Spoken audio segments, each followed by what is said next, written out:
Hello student, आज हम पढ़ेंगे इसमें प्रत्यय। ठीक है, प्रत्यय परिचय। कत्वा प्रत्यय, इसको हमने पढ़ लिया था। ठीक है, कर अथवा कर के इत्यादि भवति। कर अथवा कर के इसमें प्रत्यय प्रयोग किया जाता है।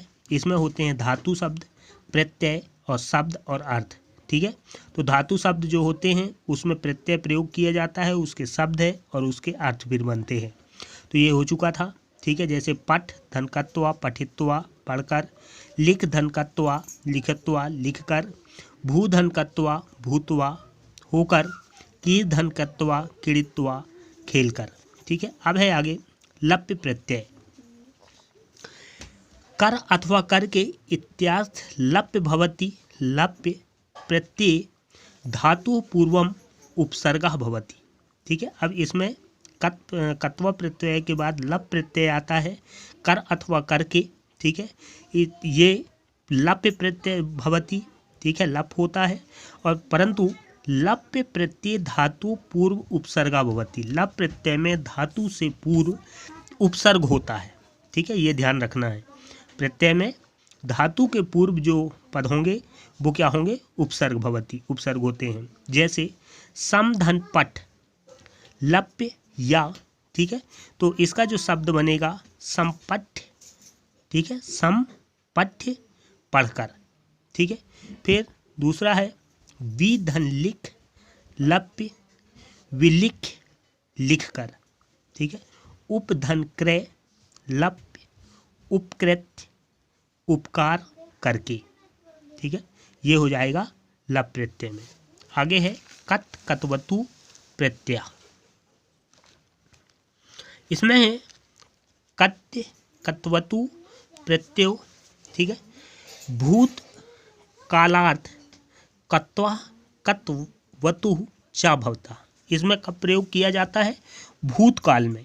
ठीक है, जब कोई भूतकाल वाले शब्द होते हैं, ठीक है, उसमें हम कत और कत्वतु प्रत्यय प्रयोग करते हैं। जैसे इसके कुछ उदाहरण हैं। जैसे धातु शब्द हैं खद हंस पट लिख क्रय क्रीड़, ये धातु शब्द हैं। अब इसमें इन दोनों प्रत्ययों का प्रयोग करेंगे। पहला होगा कत प्रत्यय और दूसरा होगा कत्वतु प्रत्यय। ठीक है, इनसे बनने वाले शब्द हैं जैसे कत प्रत्यय में खद धातु कत प्रत्यय। ठीक है, तो इसका जो शब्द होगा खदित खदिता, खद धातु कत प्रत्यय हो जाएगा खदित्य। ठीक है, और वतु में कत्वतु प्रत्यय में खदितवान। ठीक है, ये हो जाएगा खदितवान। फिर हंस, हंसने के लिए हसिता हसिता, फिर हसितवान कत्वतु में हसितवान। फिर पठ पठिता पठितवान। ठीक है, लिख लिखता लिखितवान। फिर क्रय कृता कृतवान। ठीक है, क्रीड़ क्रीड़िता क्रीड़ितवान। इस तरह से फिर किसी भी धातु शब्द में कत और कत्वतु प्रत्यय जो लगते हैं वो प्रयोग होते हैं।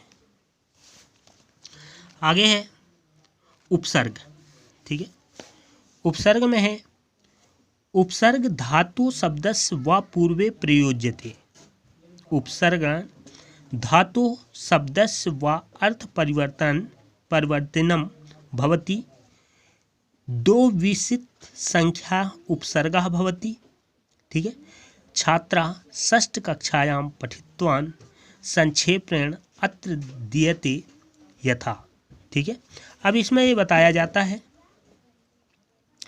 उपसर्ग क्या होता है। ठीक है, तो उपसर्गः धातु शब्दस्य व पूर्वे प्रयोज्यते। उपसर्ग जो होता है वो धातु शब्द के पूर्व में प्रयोग किया जाता है।